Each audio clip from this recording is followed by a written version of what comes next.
The New York Times is reporting a fund led by the Saudi Crown Prince has invested $2 billion in Jared Kushner's new private equity firm. Kushner's the son-in-law and former top advisor to Donald Trump. While working in the White House, Kushner helped push forward a $110 billion weapons sale to Saudi Arabia. He also maintained close relations with the Saudi Crown Prince, Mohammed bin Salman, even after MBS was accused of orchestrating the assassination of Jamal Khashoggi in the Saudi consulate in Istanbul in 2018. Public Citizen described the financial deal between Kushner and the Saudis as extremely troubling. The Saudi fund also invested $1 billion in a fund run by Trump's Treasury Secretary, Steve Mnuchin. This news comes as Turkey suspended the trial of 26 Saudi men accused of killing and dismembering Jamal Khashoggi. The suspects were being tried in absentia. Turkish officials say they'll now turn over the case to prosecutors in Saudi Arabia, just what the kingdom asked for. Human rights groups say that will lead to a cover-up of the assassination plot, whose alleged masterminds, including Crown Prince Mohammed bin Salman, have not faced justice. To talk more about both stories, we're joined by Sarah Leah Whitson, Executive Director of DAWN, that's Democracy for the Arab World Now, a group founded by Jamal Khashoggi. Welcome to Democracy Now!, Sarah. It's great to have you with us. Can you start off by talking about the suspension of the trial in Turkey and moving it to Saudi Arabia? Sure. The suspension of the trial in Turkey is something that we were expecting and anticipated, given some remarks by Ibrahim Kalin, the advisor to Erdogan in Turkey last year. It is part of a process of rapprochement that the Turkish government has been pursuing with Gulf states, particularly the UAE and Saudi Arabia, and in a particularly vulnerable situation where the Turkish economy is in free fall, really doing everything they can to mend ties. Of course, the main obstacle for Saudi ties with Turkey was the persistence of this trial. This is something that the Saudi government wanted to see wrapped up, and Erdogan has delivered by coming up with this pretense of moving the trial to Saudi Arabia, which has no meaning given that they've already had a trial there. Basically, the Turkish government has decided that good relations, and in particular investment and trade with Saudi Arabia, is more important than pursuing justice for the murder of Jamal Khashoggi on Turkish soil.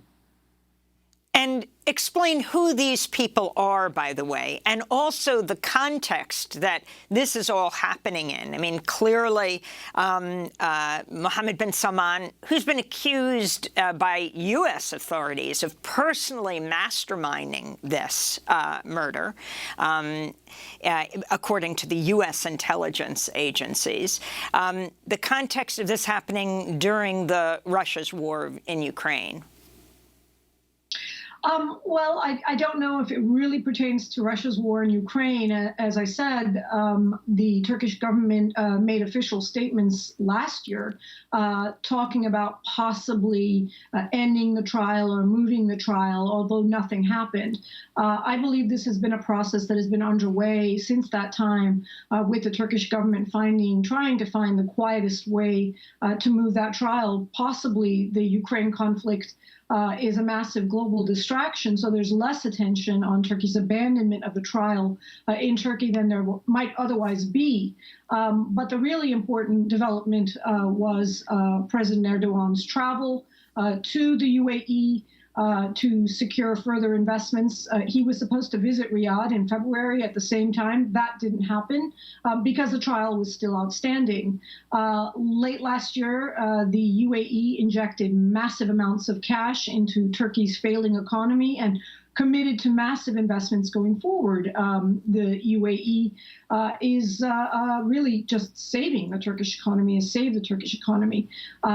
This is very clear in terms of the Turkish government's approach to a rapprochement with all of the axis of authoritarians in the region, including Egypt, as a result of which there has been a real crackdown on the Egyptian exile population inside Turkey, as well as a rapprochement with Israel. And so really, I think this was the main thorn standing in terms of Turkey being able to reestablish good relations, profitable relations with Saudi Arabia. And of course, the courting of Saudi Arabia right now for its oil, as the world tries to get away from Russian oil and gas, is a key time for Saudi Arabia to make demands in exchange. Absolutely, and Turkey's not the only government that MBS is making demands on. MBS has also made demands that he be given immunity from prosecution in the United States from our lawsuit with Khadija Cengiz, as well as two other lawsuits pending against him, including against Saleh al-Jabri for his attempted murder of Saleh al-Jabri. And so right now, Mohammed bin Salman is reportedly holding oil output and the price of global oil hostage to his escape from prosecution, his escape from justice in the United States.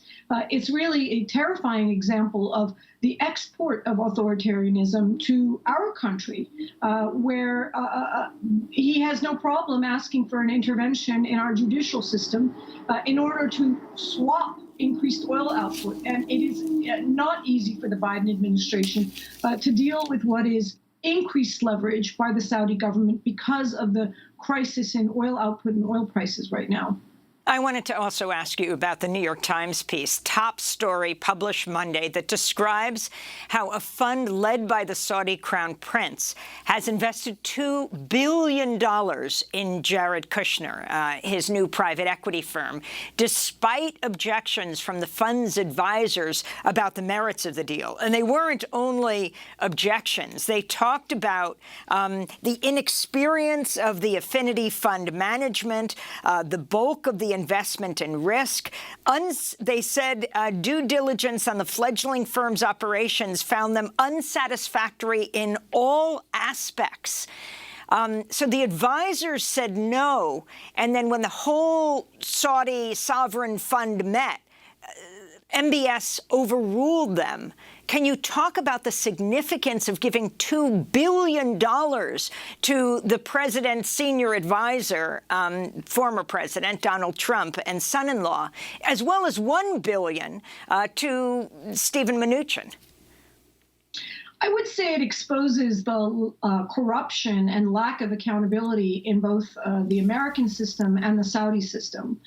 In the Saudi system, I think it's very significant that the board members found a way to leak the information, to reveal the information about their objections to this investment in a very rare display of challenge to MBS, basically it probably just covering their own butts in terms of their anticipation that this investment will fail and making clear that they did not want this to happen, that basically this is Jared Kushner's slush fund that MBS is depositing funds to.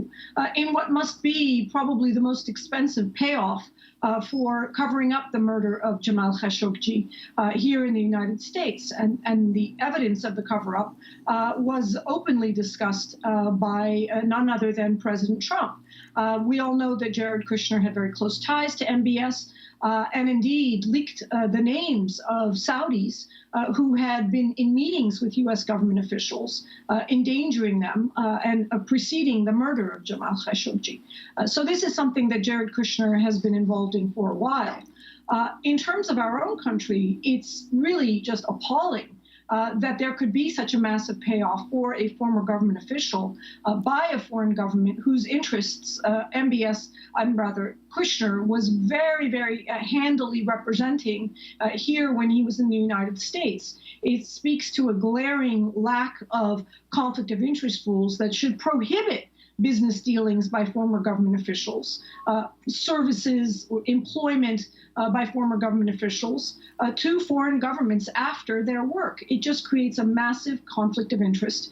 And clearly, the fact that this fund has just come into existence with the fact that there's no experience on Kushner's side for running any kind of fund, and yet it gets billions of dollars from one principal investor, Mohammed bin Salman in Saudi Arabia. It just reeks. And really what it demands is a congressional investigation about everything that transpired before this fund was set up and everything that's happening now. We should say our guest, Sarah Leah Whitson, is not only head of Dawn, but she has filed a lawsuit on behalf of the fiancé of Khashoggi that alleges MBS and his co-conspirators ordered the abduction, torture, murder, dismemberment, and disappearance of Khashoggi. The lawsuit seeking relief under the Alien Tort Claims Act and the Torture Victim Protection Act for Khashoggi's murder.